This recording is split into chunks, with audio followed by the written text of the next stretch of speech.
In today's video, I am going to teach you how to add Webform in landing page, Getresponse.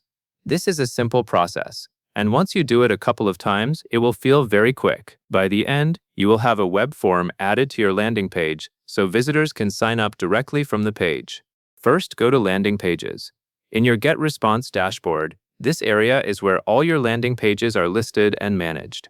Spend a moment here to locate the specific landing page you want to edit. If you have multiple pages, it helps to confirm you are working on the correct one before making any changes.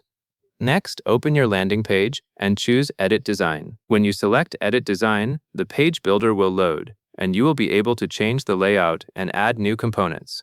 Look for the option that clearly says Edit Design, and once you open it, give the editor a moment to fully load so everything appears correctly. Now, click Add Elements. This is where the form option is located. You will usually see a panel or a menu that lets you browse different sections and blocks you can place on the page. This step matters because the web form is not something you edit inside a text box. Instead, you add it as a new element to the page. After that, drag form onto the page. Find the form element in the list, then click and drag it into the area where you want the form to appear. You can place it near the top, in the middle, or at the end, depending on your design. As you drag it, watch the page for placement guides or highlighting. Those visual cues help you drop it into a spot that makes sense for the user flow. Once the form element is on the page, you will need to select Sign Up. In the form settings, choose the type of form you are creating. By selecting Sign Up, you are telling Getresponse that this form will be used for sign up and lead capture.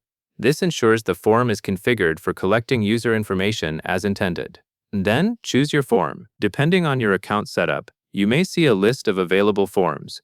Select the one you want to use for this landing page. If you already created a form earlier, this step connects that existing form to the page you are editing. If you have more than one form, take a quick moment to pick the correct one so your fields and behavior match what you want. After you have selected the correct form, click Save. Saving is an important checkpoint. It confirms your changes inside the editor and prevents your work from being lost. While you click Save, it is a good idea to glance over the page to confirm the form appears as expected and that the right form is attached. Finally, publish your landing page. Publishing makes your changes live so real visitors can see the form and submit it.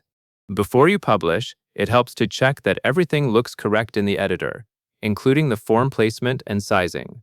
When you are ready, click Publish to finalize the updates, and that covers everything you need to know.